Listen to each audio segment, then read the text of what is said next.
and welcome to the F1 Rearview podcast, and we're back with season 1 episode 15. We're semi-in-person, semi-digital this week. We've all gone back from their flat to our homes, it's fair to say. So we've got Reese on video call. Reese, how you doing? I'm alright. Wi-Fi will potentially be an issue again, so I can't wait to have my long-winded rants and for them to just completely be misheard. Just completely cut themselves off. Yeah, I mean, I missed that. That's how bad the Wi-Fi is. Just missed that. So, and of course, Ruth is here as well, sat by me once again. How are you doing, Ruth? Good. You good? Yeah. Right. Well, the Bahrain Grand Prix has been and gone, and we've got a fair good amount of stuff to talk about, I think, from crashes to driver announcements to all kinds of stuff. So let's start off with a bit of news that we got after the race, and we're recording this on the Tuesday, and thank God we've decided to record on the Tuesday, because if we would record it yesterday like we planned, we'd have missed a lot of news. So just as well. This is some news that did come out yesterday, though, that we'll start with. Obviously, following Grosjean's massive crash, which we will talk about a little bit later on in the podcast, Haas have made the announcements that for the Sakhir Grand Prix this weekend, we're going to be seeing a new face in Formula One. We're going to see not Emerson Fittipaldi. It's what is grandson? What's his name? What's it? Something Fittipaldi. Anyway, Emerson Fittipaldi's grandson will be racing this weekend. Pietro Fittipaldi. There you go. Thank you very much. So we're going to get a Brazilian back on the F1 grid. We're going to get the Fittipaldi name back into F1. I think that's really exciting. So let's have a little bit of a talk about it. Ruth, are you excited to see Pietro? Yeah. In F1? I don't really know much about him, but yeah, I guess it'll add something to the next race. Mm-hmm. Reese, what do you think? So I thought the lad was really good in the FT race this weekend until I got informed that it wasn't him that I thought that won the FT race. So I am on the same page as Ruth, where I don't really know a lot to do with the lad.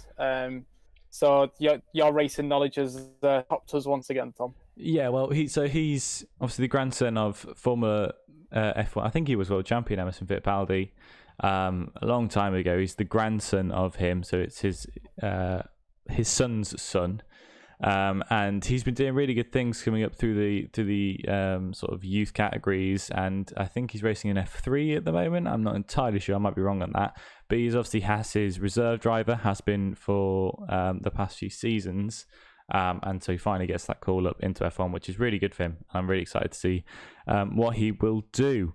Yes, his granddad won the F1 World Championships and the Indy 500 twice. Right, well, there you go. He also won the kart championship as well. Karting championships as well. So he was a very good driver, and hopefully it's in the blood, it's in the genes. He's got a brother as well, doesn't he? Pietro.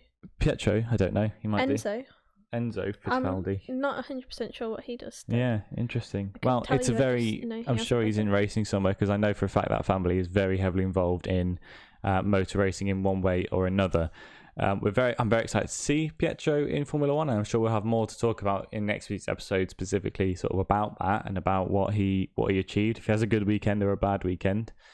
He's in a Haas, so we'll see how that goes. But I think the big news coming out of this weekend, and the big talking point, well, coming out today even, is Lewis Hamilton, obviously the now 7-time world champion, will not be racing at the Sakhir Grand Prix on Sunday, or in the qualifying on Saturday for that matter, as he has tested positive for coronavirus, which obviously means he's not allowed into the Formula One paddock, obviously because they are following those guidelines and not letting people that have tested positive race, etc. So the big question really that we all need to kind of have the discussion about is who is going to replace Lewis at Mercedes for this weekend. Is it going to be Van Dorn, Hulkenberg, Russell, maybe an extra third party we haven't really thought about? Reese, I'll go to you first. Who do you want to see in that Mercedes this weekend? No one else but George Russell, because I feel that he kind of deserved the seat over Bottas for next season, sort of thing. And he is Mercedes' boy. Mercedes' little prince, if you will, the heir to Hamilton's throne. So I personally want to see him in that car. Maybe he might struggle in the car. You know, he might not do the best, but I want to see him in the car. I want to see him give it a go at least. He'll probably put it into a barrier behind a safety car or something, like leading a race. However, I do want to see Russell. I feel like he deserves the little it'd be a confidence boost. You know what I mean? And I think he deserves that. Like, look, we do trust you. You are our future. You can have this drive for this weekend, type thing. Definitely, Reese. What do you think? Who would you like to see in that Mercedes seat? I agree with Reese that it would be good to see Russell, but then at the same time, I don't think Williams would want to give up their best qualifying driver for a weekend. True. So I think the options are Van Dorn or Hulkenberg. I personally would like to see Hulkenberg, as you know, I always say. A bit of a fangirl. But I think this season he definitely has the most experience in a lot of different cars, actually, when you think about it. Yeah. Not just one car, a couple. So I do think that he would be a good choice. Van Dorn, you could argue. I have to say, with Van Dorn, I think we were talking about it earlier. I don't really rate him as a driver. I don't think he's very good. And maybe it's just because he wasn't in a very good car or anything, but when he was in Formula One, I did not think he was a very good driver. Yeah. And I just think it would be a shame when you've got other people that you could give the chance to that maybe might take the opportunity and do something more with it. Well, this is the discussion we were having earlier. You know, is Van Dorn the right person for that seat? Obviously, he's now Mercedes Formula E driver. He is their registered reserve driver, and he will be in Turkey this weekend. So, I mean, in terms of on paper, he's the obvious choice to put into that seat. We've obviously got our resident McLaren fan here. He wasn't a McLaren fan necessarily when they were going through that Honda period, that very hard period, when Van Dorn was at that team. But that was the last time we saw Van Dorn, back in 2018, in that McLaren Honda, which was an absolute dog of a car. And he didn't really impress in there. He also had struggled. Alonso as his teammate, which is hard enough to have. I kind of want to see him in that Mercedes because I think he's got a chance to prove himself. Because if he gets in that Mercedes, gets a podium, gets a good race, that Mercedes is a great car. I'm sure it wouldn't be too difficult for him to do it. But also that's his chance to say, look, I was in a bad car. I didn't get to show myself properly last time I was in F1. I don't know, Reese. What would you think about Van Dorn coming into that team? So he struggled with my boys at McLaren. He did. The last season of Van Dorn's was kind of the season where I was watching F1 a bit passively with my mum. I wasn't really supporting anyone. I was just sat on the sofa, just kind of watching it as the days go by. He struggled with Alonso, but that's because he was with a multiple-time world champion in Fernando Alonso. You are always going to live in his shadow. Look, you could say that Bottas is struggling at the minute because he's living in Hamilton's shadow. I'd argue that the choice for me, well, I said I'd like to see Russell. The choice for me would be Hulkenberg because he's already drove that Mercedes, just a pink version. He'll be used to the car. True. I think, on this topic, I find this argument quite frustrating when I read it online because the issue is Van Dorn had his time and, unfortunately left the sport and things like that. But if it was on another side, if it was Alex Albon, who currently isn't having a very good time in F1 and was in Van Dorn's position, no one would want him to come back. And I think I don't know, I just find it frustrating because I think it's very unfair, sometimes the politics of F1, because if it's a lot of drivers that are on the grid now that had this opportunity in the future, I don't think it would be given. No. Well, I think, there is arguments to be made there, but also you can't... I think you could also argue that comparisons can't be made between drivers in the past and drivers now, whether it's equal. That McLaren Honda, I think it's hard to even understand how bad that car was. I think you have to, put into perspective, Van Dorn had 42 race entries. Yeah. He only scored 26 points. Yeah. And I think it was 9 or 10 retirements he had in that time, which obviously isn't down to him as a driver. That shows how bad the car was. But then he only had 8 point finishes. Yeah. Which I don't know, I just think if that happened now, people wouldn't want him to come back. So I just don't think it's... Yeah, I do feel that like he was very much in a very unfortunate position in that McLaren, where he got his big break when Button retired. He went into that car, and it was the worst car I think F1 has seen in a long, long time. I think it was never good. The Honda engine in that car was never good. It always failed. It was not fast. It was very slow. The chassis wasn't good either. It was just a bad combination, and purely, I think, down to the fact that they didn't work well as a partnership. I think Honda didn't talk to McLaren the way McLaren wanted to talk to Honda. You look at Red Bull, Honda, for example, as a comparison, they are two people that are really in sync, and I think McLaren just didn't have that with Honda, and that's why they left. And I think it was for the good that they left, because look where they are now. They've come a long way. But I think Van Dorn got caught in that crossfire, and I think he really got harmed by it. And I think Mercedes gave him that shot in Formula E, and he's been performing well in Formula E, and I think he's impressed in Formula E. He's second in the standings at the minute. That's what I was just trying to research, but my internet is very bad. He's second in the championship, but he is second by quite a margin, by about 70 points. He's second by. Yeah, well, yeah, exactly. And I think this season's standing, or last season's, because the season hasn't started yet. Yeah, that was yeah. So but you know what I mean. But yeah, I know what you mean. Yeah, they're in testing at the moment, and he this season, I think that was Mercedes' first year in a Formula E. They did have a long way to go, and I think this year they'll develop on that. It's like any new team developing in a sport, but he did well still. So we'll have to see. It'll be a very interesting one, I think, either way how it spells out. Yeah, it will be interesting, but like just as a final point on that, I guess. Yeah. You could say the same about Ferrari at the moment. They have an awful car. I think everyone would agree Ferrari's car this year is awful. I wouldn't argue it's as bad as that McLaren Honda, but it is bad, yeah. Leclerc could have very easily been put into the same position that Van Dorn was and had an absolutely awful year. But he didn't. At Ferrari. It's true. But he made the most of the situation he had, and I think that's what separates drivers from one another. Well, I think it is worth saying just real quickly though that there is 28 drivers in Formula E, so you could argue that finishing second in your first season in there is quite the feat. Oh, definitely, yeah. So, well, I'm sure we'll stop recording on this podcast, and it'll probably be announced who's going to replace Hamilton. But right now, we don't know. It's between those three. I'd love to also see Russell. Quick side note: Russell take that Mercedes seat, so we could see Aitken, who's been a good British prospect for a long time in Formula 2. He feels like he's been in Formula 2 for so long. Finally get that chance in a Williams, because he is Williams' reserve driver. So if Aitken could get that step up, I'd love to see that as well. He's definitely a hot prospect. Has been in Formula 2 and not really had his chance when George and Lando and stuff have come past him. I'd love to see it though. But anyway, that's another one. Another driver announcement has been made this week, which is the last bit of news we will touch on really quickly. And I'm sure it's not something you guys have to input in too much, because it's another F2 driver.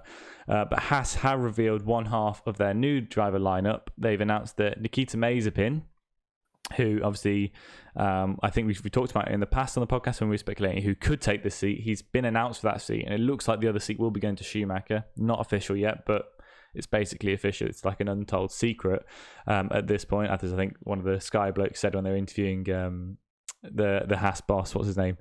Angry Man. They've revealed one half of their new driver lineup to be Nikita Mazepin. What do you guys think of that? Do you guys know much about Mazepin, or is he a bit of just a name to you? Ruth, what do you think? Want me to I know he's Russian. He is Russian. But as far as that goes, I don't really know very much else about him. I think I've seen him once, possibly. But yeah, I can't really rate his driving because I haven't really seen very much of it. But I do think it would be it's very beneficial to the sport to have younger drivers who are coming in and changing the sport up. And I think that's exactly what will happen with newer drivers being brought on the grid. We've seen it with Verstappen and Russell and Leclerc and everyone. So yeah, definitely. Reece, what do you think about Mazepin? I think there's a lot of people speculating that he could be a bit of a pay driver that's just taking the seat because he's got the money. What do you reckon? I'm not sure. I'm a bit. He's third in the F2 drivers' standings. He is. Okay. He's done well this season. And I'll tell you what's weird. So we were talking about Schumacher probably getting the other Haas seat. Mm-hmm. Someone who I do feel sorry for is Callum Alott. Yeah. Because he's put out. I've got a statement here from him. Like I've done my homework this week. He said, "It's time that I announce that I've officially been told that I will not be racing in F1 in 2021. Yeah. Obviously, I've known this for a couple of weeks now. I am disappointed, but I will work harder and do what it takes to make sure it happens in 2022. Anyways, I have all the championships I want to win." So, yeah, well, I think for Ilott, he was always more in contention for the Alfa seat, and I think as a Ferrari young driver, that's where they wanted him. It was him or Giovinazzi. I think that's what the toss-up was between, and obviously Alfa in the end decided to stick with Giovinazzi because he knew the car and stuff, and that is unfortunate for him. For Ilott, and I think he's a good young prospect. He's second in the championship this year. He's done very well. I think he just needs to do one more year and win it, and I think he will win it. If Schumacher goes to Haas, Mazepin goes to Haas, he'll win it next year, and he'll get that Alfa seat, I reckon. He's ahead of the rest of the pack by about 30 points. Exactly. And I'm not like F2 nerd or anything, but because like this weekend was the first weekend that I've actually sat down and watched F2. Yeah. I watched the first race. I missed the second one, whichever one it is. It's the one for the reverse grid. The feature race, yeah. The feature race, that's it. I couldn't remember the name of that then. Mm-hmm. But yeah, he was doing some incredible overtakes in that. I think he ended up winning. Did he win it? He came second. He did well. That's all I remember. He did well. But I feel like it's sad that he got kind of overlooked this year, because it would have been nice to see the top three drivers and consistently the top three drivers from F2 make that transition to F1.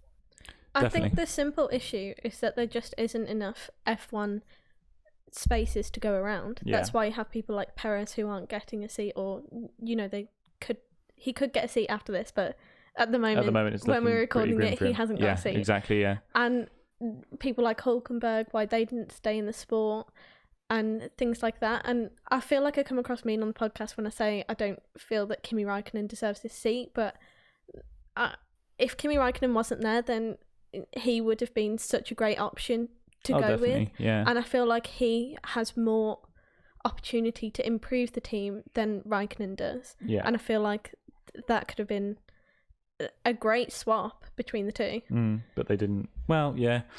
I think, you can have the Kimi discussion as much as you want. I think for Ilott, what he needs to do is wait one more year. Kimi will retire and he'll get that Alfa seat. Maybe alongside Schwartzman or something in that other seat, because I don't think GA will continue after next year either into the new generation. But to be fair, also I make the argument for Ilott that he probably would be best staying in F2 for another year instead of doing a year in these cars and then switching to a whole another F1 car sort of for 22. For me, if I was him, I'd stay in F2 for another year and then come back in when the new regulation change happens, and maybe he'll have a better shot at getting some good points and stuff. Anyway, feels like we've been talking about the news for a long time, so let's actually have a bit of a chat about the race that we're here to discuss, shall we?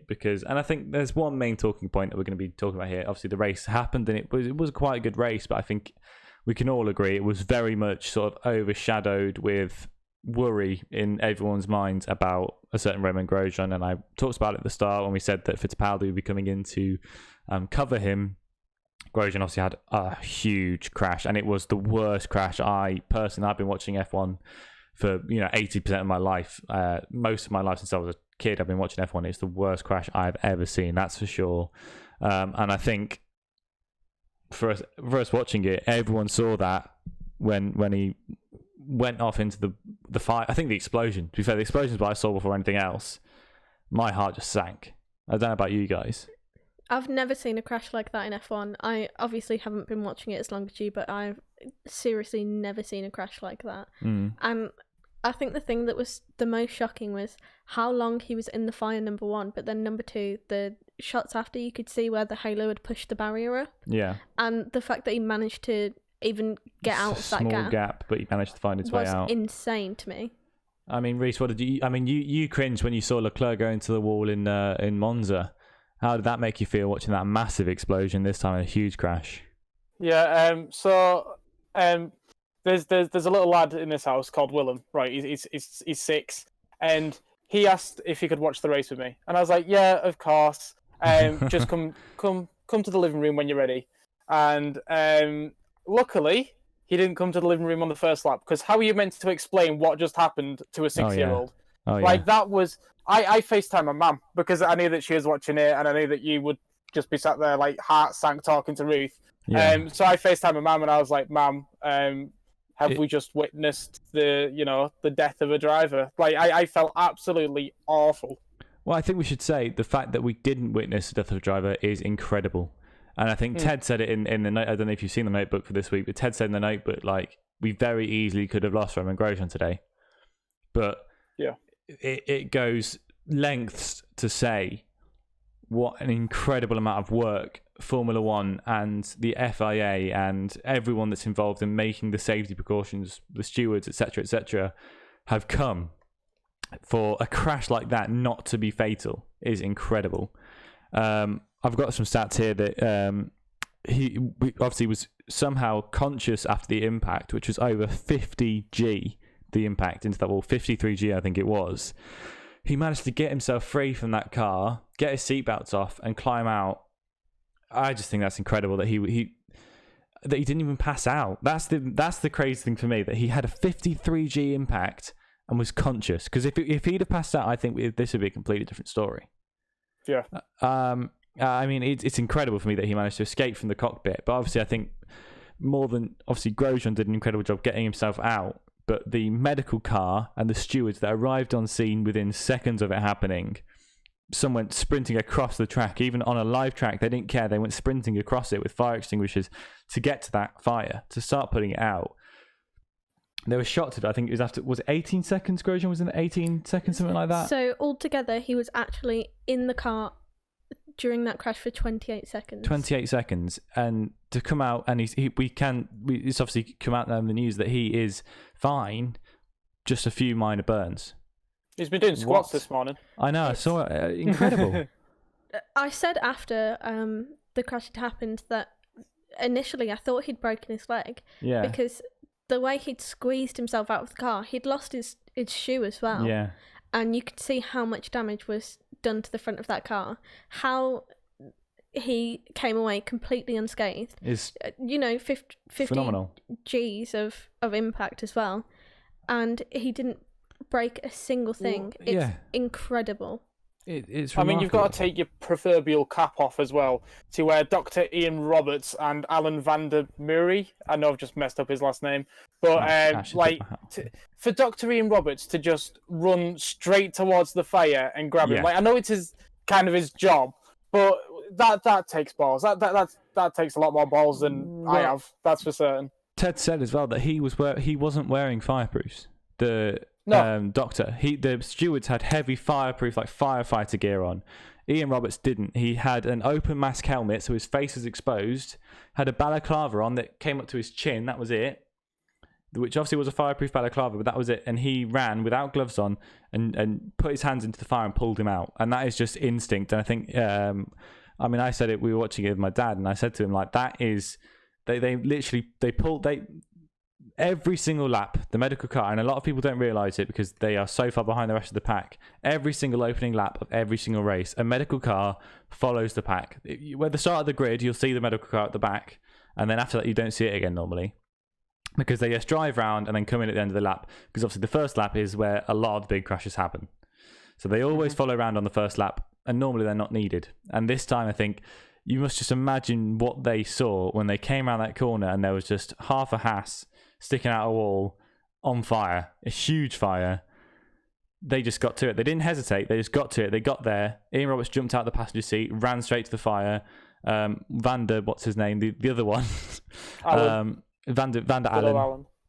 Who was English. Alan. I didn't expect him. His first name's Alan. Alan. He's English. Didn't expect him to be English. In the interview, I was like, I expected Dutch or something. But anyway, he pulled up the car, parked it, went in the back, got a fire extinguisher and ran over his eye. There was no hesitation from either of them. They knew what they had to do. They knew the protocol, and that was incredible. And I genuinely think without them, again, Roman would be in a very different situation. The speed, 28 seconds is a long time, but it's a lot less time than it could have been. I think initially you didn't even...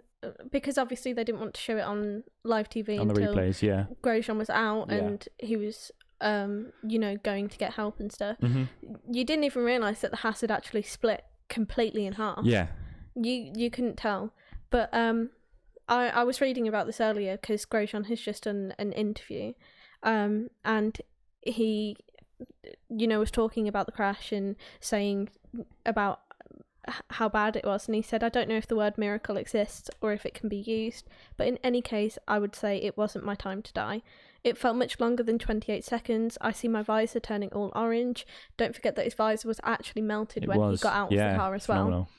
I thought about a lot of things, including Niki Lauda. I thought it wouldn't be possible for me to end up like that. I couldn't finish my story in Formula 1. And then for my children, I told myself I had to get out. I put my hands in the fire, so I clearly felt it burning on the chassis. I got out, then I felt someone pulling the suit, so I knew I was out. Yeah. And obviously when he put his hands out, that's when he got the minor burns, because I think it was the gloves had separated from his fire suit, which is what happened with his feet as well when he was trying to pull himself out. That's why his ankles and his hands ended up burned. It's phenomenal. An incredible story. And I mean, I think everyone that's seen Rush, the film, obviously about Niki Lauda, knows about how scary it can be being trapped in a fire. I think that film tells it very well. You can't really imagine it. It must have been so scary for him, but he just had that instinct, and like he said, that sort of fight or flight knowledge where he was in that car. He's like, I need to go. I need to get out. I need to get out. He just did it. I don't know how, and we'll talk about the halo in a minute, because I think that is a massive part of why he's still alive. And obviously, I know for a fact Grosjean was against the halo originally. He said in one of his in the video uploaded from the hospital that when the halo first came out, he didn't like it. He thought it was a bad thing to be brought into Formula 1. I think he's very much changed his mind now, and you can see why that was pushed so hard to bring it into the sport. It's phenomenal. Go on, Reese. I think Karun made a very good point when Sky were filling up the hour of the red flag, because they were just talking to everyone. Karun said that if that would have happened on like turn 13 or 14, that it would have been a completely different story. The fact that it wasn't lucky that they crashed, but the fact that it was lucky that it was turn 3, because that allowed the medical car to get there a lot sooner, to get the extinguishers on it a lot quicker like that. And also another point as well, when Simon Lazenby was interviewing Dr. Ian Roberts, he was like, how are you? Are you okay? And he's like, oh yeah, it's just a part of the job. I've got like my face, it feels a bit singed, but that's about it. Yeah. So exactly. It's phenomenal what they did and how quickly they got there. Let's have a chat about the halo, because that is the bit I think is the most phenomenal thing. Like I said, Grosjean was opposed to it.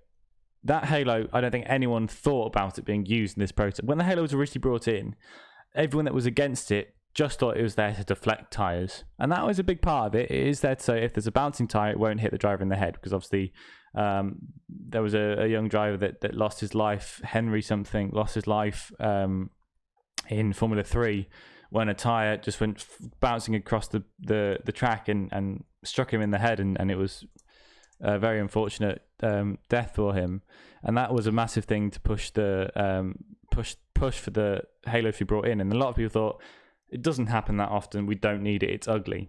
No one thought this halo is going to save lives, because if someone goes into a barrier, that's what's going to bring the barrier over his head and not into his head. And I think that is phenomenal. Yeah, it's Henry Surtees. John Surtees, his F3. Grandson. Yeah. Yeah, I mean, I totally agree. As you were saying a moment ago about Grosjean, he said, I wasn't for the halo some years ago, but I think it's the greatest thing that we've brought to Formula 1, and without it, I wouldn't even be able to speak to you today, which, I mean, as I said earlier as well, you could see where the halo had forced it up over. So, yeah, I mean, I think everyone can agree how important the halo is now, after seeing how it changed the outcome of that, because it could have killed him. Yeah, I think it absolutely could have killed him. Any debate about that halo, any debate of anyone saying it looks ugly and it shouldn't be on the Formula 1 car is gone. No one can make an argument for someone's life, and that's what it is. No one can make the argument against it, because now there is hard evidence that says, look, that saved his life. And there was a great picture that came out of the halo on that car. I don't know if you've seen it, Reese. The halo on the front of it with a massive chunk taken out of it.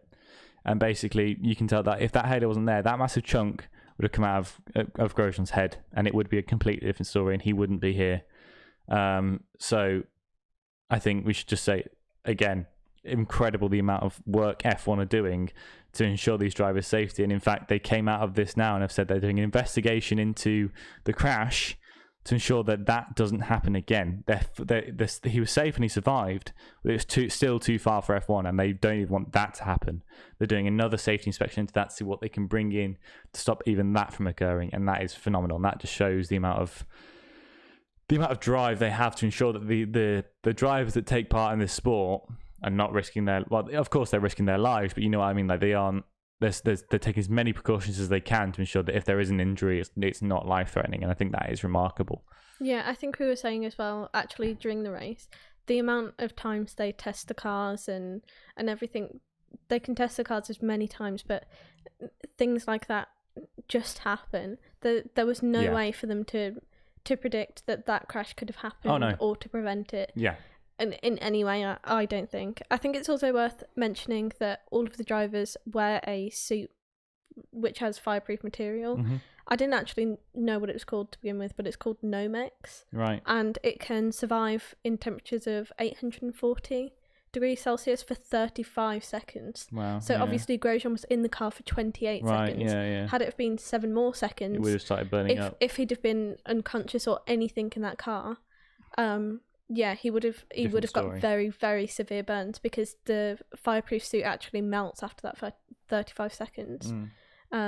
But yeah, I think this week in Bahrain, it was I can't remember the tag. It was thank our heroes, maybe. It was the volunteers. I think it was thank the volunteers, and obviously stewards being all volunteers, they don't get paid for going and doing these F1 events.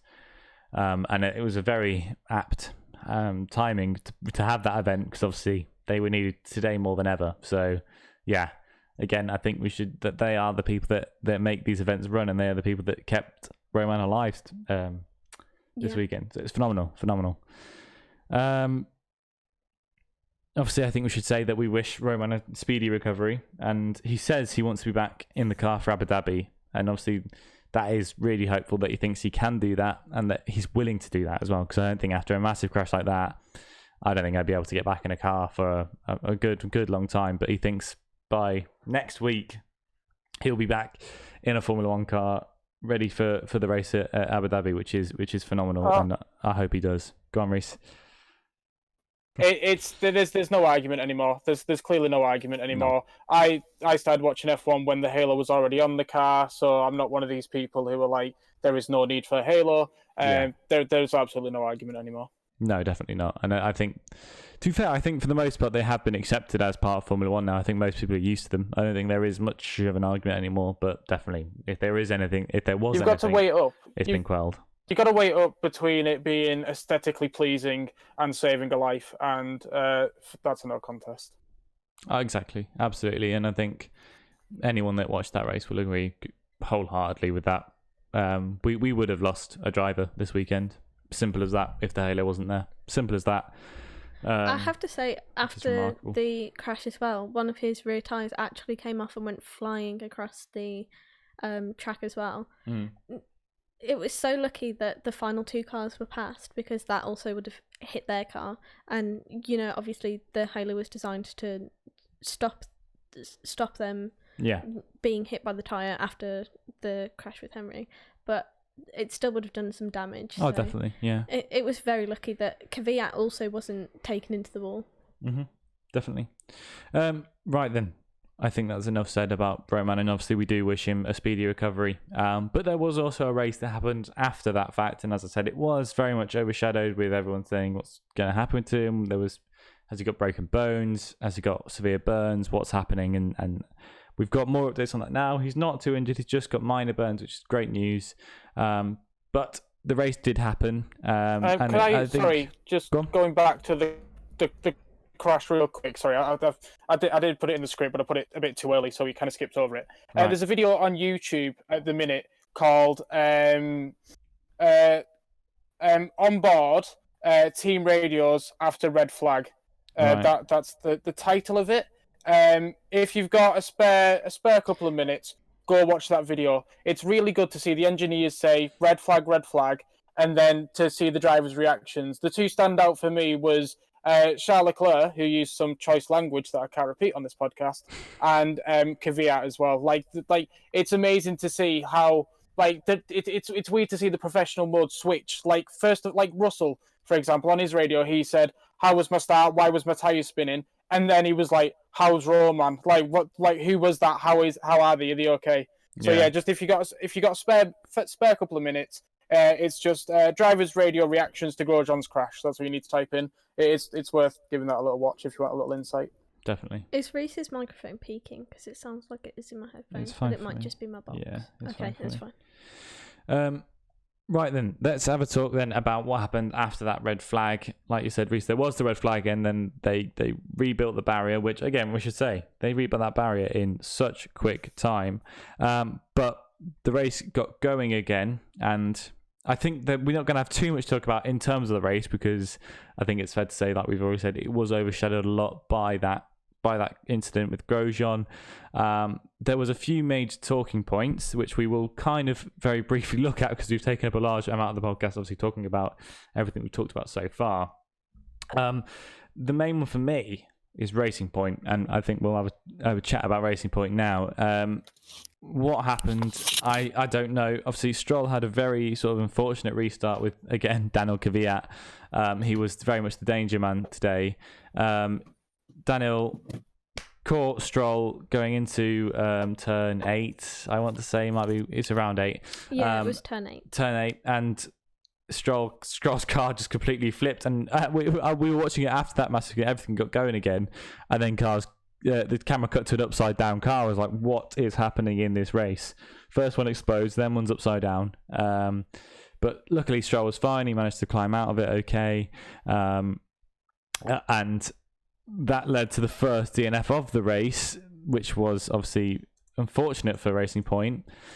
Then 3 laps from the end, when Perez was looking like he was going to be getting another podium, looking like he was going to get 3rd place, a very, very unfortunate, and I think everyone kind of felt bad for him, a very unfortunate engine failure cost him that 3rd place, and actually ended up being a completely no-point finish for Racing Point, which, Reece, I'm sure you were absolutely buzzing about. Good weekend. You're up to 3rd place now, McLaren, by 17 points, and obviously that is why it's so important that Racing Point got that no-point finish, because they are in a very tightly fought battle for that 3rd place, which is a lot of money, a lot of prize money. What was your reaction when Perez went out? Did you feel bad for him losing that podium? Did you just start, clapping and getting happy because Lando and Carlos have moved up to 4th and 5th? What was your thought? I think if I said I feel bad, I'd be lying. I found it. I don't know. I found it a little bit funny because he did get on his radio about 3 laps prior and say, "Hey guys, are you still awake?" Yeah. Sort of thing to his team, like he was just coasting, like one hand on the wheel, listening to his tunes, just coasting around the track. So they were definitely awake after that. But for me, cracking. What else could have happened was that Albon could have had like one of his notorious little spins or offs or something, and then Lando's got a podium, but that didn't happen. Yeah, well, I think Alex is also one that very much benefited from that, managing to get himself a podium. I don't think he was overly impressed with himself getting that podium, but it was a podium nonetheless for him, which I'm sure will help him in his quest to retain that Red Bull seat for next year. Ruth, do you have any sort of opinion on Racing Point there? It was very unfortunate for them, wasn't it? What do you think about that? I think Stroll's had quite a bad season, to be fair. He's had a lot of DNFs, hasn't he? More recently, he's had a lot of DNFs. And obviously for Perez, it's a shame that he had such an issue with his car at the end. It was on fire. I've never ever seen a car like that. Smoke for so long and then catch fire, and the driver still drive the car, because when his car first started doing that, he initially was by the pit lane. Yeah. So I was really confused why he didn't pull in to the pit lane and stop the car, so that because it could have been oil going out of the back of his car or anything like that, but he didn't stop. He just kept going, and I'm not sure where he actually ended up, but he was driving for a long time after the issue started.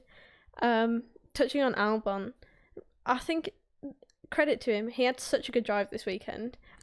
I was really upset actually when after the Grosjean crash and they restarted, he had to give his position back to Bottas after he did such a great manoeuvre on Bottas, forcing him on the outside to go round, and obviously he took his place. Bottas fell back quite a lot. Yeah.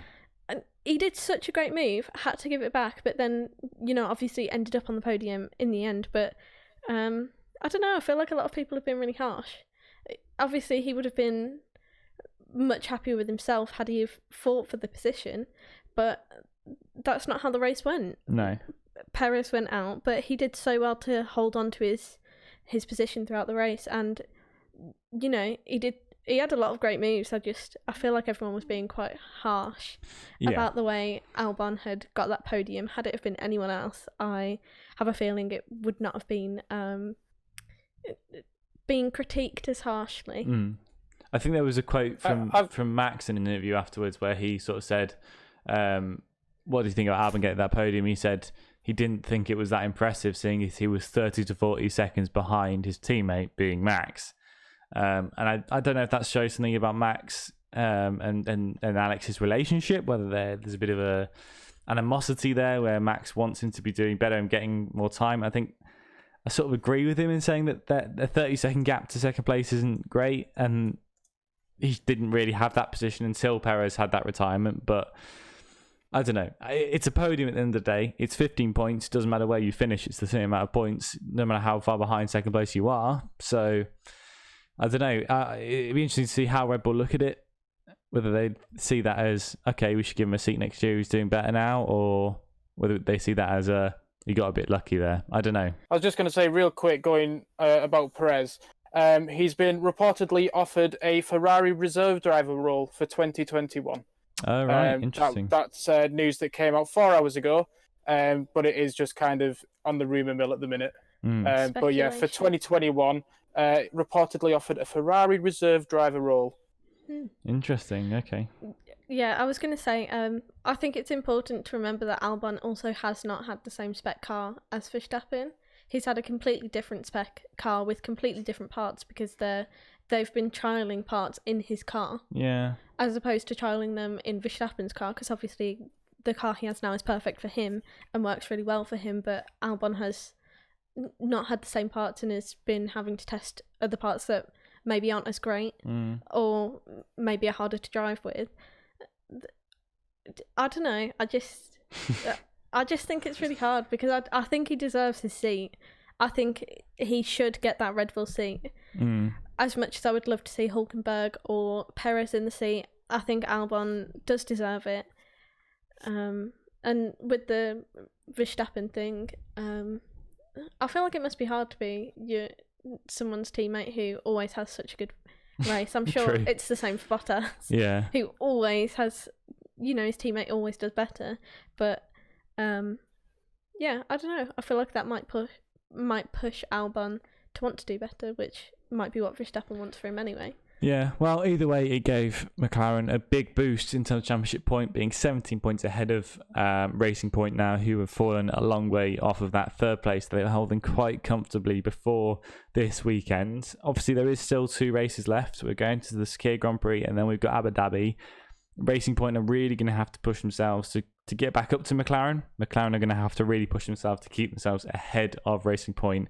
And Renault is still in this fight as well. We can't forget about Renault. So it is going to be very interesting to watch that fight for third place. I think that is where everyone's eyes are going to be at this point. Could Ferrari kind of come back into it? Maybe, who knows? It's not impossible. But like I say, it's McLaren's to lose now. They've got a very nice lead on it and they're going to have to fight for it. I hope you're cheering them on, Reese, because they're going to have to do very well to keep it. Like I said, we've got 2 more races left for them to achieve that. Sakir is next. So let's talk about Sakir. It's going back to Bahrain, but it's a different circuit, which is we haven't seen that in any of our double headers we've had. Obviously in Austria it was the same circuit, Silverstone the same circuit, but this time we're going to the outside sort of outer rim circuit. It's going to be very fast. The fastest F1 lap ever is predicted to be set this weekend, which is obviously very exciting. I'm really excited to see what happens. I think I'm very excited to see a potentially two new Formula One drivers in this race out of nowhere. Obviously, we're going to get Fittipaldi in. Are we going to get Hulkenberg or Van Dorn or Russell? It'll be very interesting to see, because it's not often you get another driver in a Mercedes car, and this will be a really good. Actually, I think it'll be a very good test to see if it's the car or Hamilton. Because if another driver comes in and does very well in that car that didn't do very well, i.e., Hulkenberg in the Racing Point. Whoa. Didn't get podiums. Okay, didn't get podiums, and wins a race like he might. We can then look at Hamilton and things. But either way, it's going to be a very exciting race not having Hamilton be there. So let's get some predictions in. What are we going to think for the top three, qualifying and race in Sakhir? Reese, I'll go to you first. Qualifying and race top three, please. So I don't particularly want to predict out for this. Ooh. The only thing that I want to do is say, expect to see two Williams. I'd argue one of them in the top 10. Because there's three straight lines on this circuit, and I mean long straight lines. Williams is the fastest car in a straight line. I reckon if George is driving for Williams, I reckon that there'll be a Williams top 10. If not, I reckon Williams will not just be the backmarkers that they've recently been known as. I reckon that they'll do incredibly well around this circuit. Where have you got the stat that Williams is fastest in a straight line? Sorry? I googled it. I googled fastest team in a straight line, and Williams came up. I think Williams, maybe in a speed trap, are the fastest. I don't necessarily know if in a straight line they are. It was on the Sky thing from Ted's notebook. Ted said that Williams have been reported as being one of the fastest teams in a straight line. Well, it's fun to see either way. One, like a car comparison thing that compares all of them, and on this one, Mercedes is still fastest in a straight line, then Red Bull, then Ferrari, which is quite weird. Are you sure that's not last season's? Because I don't think the Ferraris are very fast, but this is definitely a 2020 comparison. So interesting. How strange. Well, it definitely will be very interesting to see, and I do hope Williams are able to perform well. I think it'll be interesting to see how they do. I think based on their performance at Monza, which is also a very straight line circuit, I'm not sure if they'll be that incredible, but maybe I'll have to eat my hat, and we'll see next podcast if Reese is right. Ruth, predict. Well, did you do a qualifying and race, or was that just your qualifying, Reese? Or was it both? It was just Williams are going to do well this weekend. Yeah, you're not going to give a top three? Top three is going to be Bottas first, Max second, and whoever this mystery Mercedes driver is in third. Oh, okay. All right, interesting. Ruth, what do you reckon, qualifying and race? This race has 87 laps, I believe. I don't know how much. It's going to be a very long one. On the outer ring, I'm pretty sure, because it's much quicker. So, I think it'll come down to tyre management, and I don't think it will really come down to the straight line speed, only because straight line speed is great, but then you have to be able to have the speed throughout everything. Otherwise, you get it on the straight line, but then lose it straight away after. So, I think for quali, it'll be mystery Mercedes driver. Mystery number Mercedes one, man. we'll call him. You think he'll get pole? Mystery Mercedes man will get pole? I think he will. Ooh.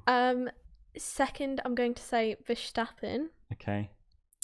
Third, I'm going to go Albon. Albon. Yeah. So I'll go for Albon. Mystery Mercedes man is going to come in and put Bottas in his place. Well, I just think Bottas hasn't really been having a very good race here, and I think it's more down to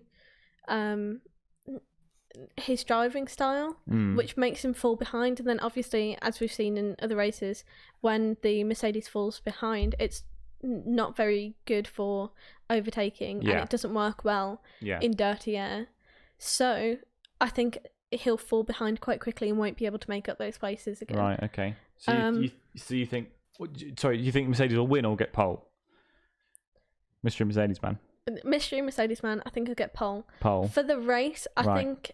I'm going to say the same again. You think Mystery Mercedes man is going to win? Mystery Mercedes man is going to come in and he's going to absolutely rock everyone's world. You heard it here first. Can I just jump in before yours real quick, Tom? Yeah, of course you can. Just to give a bit more credit to my Williams thing. Right. Apparently in Barcelona, when they were doing the pre-season testing before Australia got cancelled, Williams was the fastest car in a straight line. Okay, interesting. I did a bit more research on it. Right, so, well, at the start of the season, maybe they were. Fair enough. Yeah, so obviously a lot more development's gone on. But yeah. Yeah. Right then, in that case, my top 3. I think this is going to be Red Bull's weekend to really capitalise. Without Hamilton in that Mercedes, there's going to be someone in that Mercedes that is unfamiliar with it. I don't know how much simulator work Van Dorn has done if he gets it.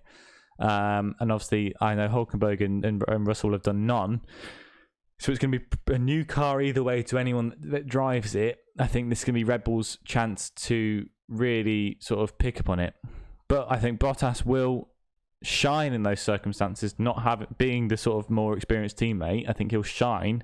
I think Bottas will be on pole. I think Verstappen will be second. And I think Albon will be third.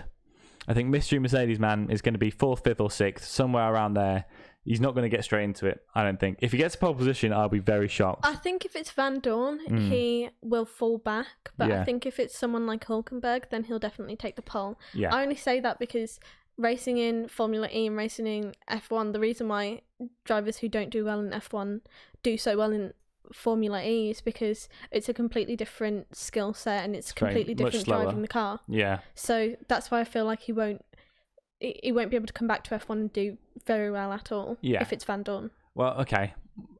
I think, yes, that's what I think. I think Bottas, Verstappen, Albon. For the race, Verstappen will win. I think second place, we'll see Bottas there. Third place, I'd love to see Albon there again. But Mystery Mercedes, man, as I say, could mix things up completely. And I'm so excited to watch it because I think it's going to be a very, very good race. But there we have it. For when they're all on the grid, I hope it's just someone who comes out in black overalls and a black mask on and stuff, and we don't actually get a reveal until it's time to do like the actual race. You know what I mean? He takes his helmet off and then grabs a different helmet, and then that's the point where you get to see. You're like, oh my god, it's No. I think Stig. Don't tell anyone who it is. Just wear the helmet all weekend. No one knows who this mystery driver is. Only when they get on the podium, that's when they take it off, and then you can be like, it was you all along. Michael Schumacher. Well, that'd be a hard ask. Well, either way, I think it's been a very good weekend. So thank you very much for joining me for today's podcast. And we will reconvene here in a week and have a big old natter about what I'm sure will be a very exciting race. So thank you very much, Ruth, for joining me. You're welcome. Thank you very much, Mr. Keeble, over the line, for joining me. Cheers. On the line, across the line. He's across the line. And we'll see you next week. I've been Tom. I've been producer Ruth. And I've been Reese. Bye, Felicia. Bye, Felicia.